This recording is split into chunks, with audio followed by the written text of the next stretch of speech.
নমস্কার বন্ধুরা, আমি হলাম আপনাদের প্রদীপ। আমি আবার আপনাদের কাছে ফিরে এসেছি একটা নতুন রেসিপি নিয়ে। রেসিপিটির নাম হলো নারকেলের বড়া। এই রেসিপিটা ভালো লাগলে আপনারা লাইক ও সাবস্ক্রাইব করবেন।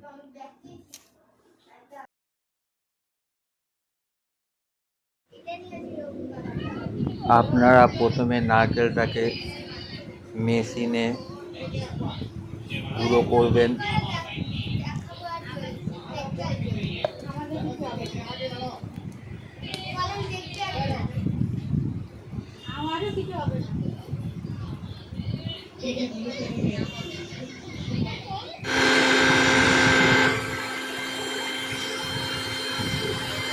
আমি যেরকমভাবে গুঁড়ো করছি আপনারা সেরকম মেশিনে গুঁড়ো করে নেবেন।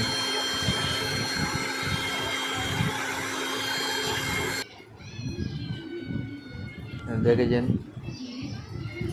এইরকমভাবে গুঁড়ো করে নেবেন। তারপরে হলুদ, বেসন, লবণ, অল্প পরিমাণের লবণ দেবেন এবং কয়েকটা কাঁচা লঙ্কা দিয়ে এরকমভাবে মাখবেন, ভালো করে মাখবেন।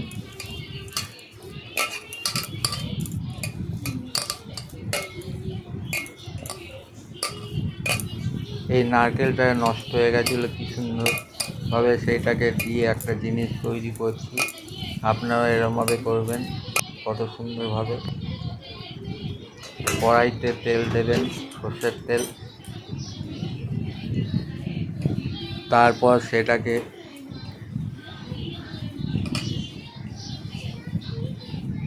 তেলটা যতক্ষণ না গরম হচ্ছে ততক্ষণ কড়াইতে রেখে দেবেন। তারপর গরম হয়ে গেলে এক একটা করে তার মধ্যে ছাড়বেন। দেখেছেন আমি যেরকম ছাড়ছি, এরকম এক একটা করে ছাড়বেন।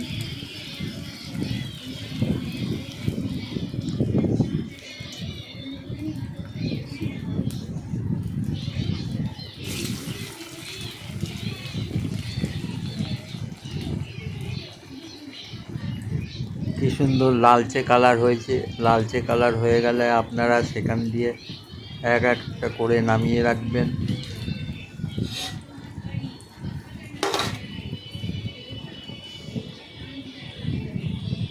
এই রকমভাবে নারকেলের বড়া আপনারা তৈরি করবেন। কি সুন্দর হয়েছে, খেতেও ভালো লাগবে, সুস্বাদু লাগবে। নষ্ট হওয়া নারকেলটা কি সুন্দর একটা নারকেলের বড়া তৈরি করলাম। আপনারাও এরকমভাবে তৈরি করবেন। এই ভিডিওটা ভালো লাগলে অতি অবশ্যই আপনার সাবস্ক্রাইবার করবেন।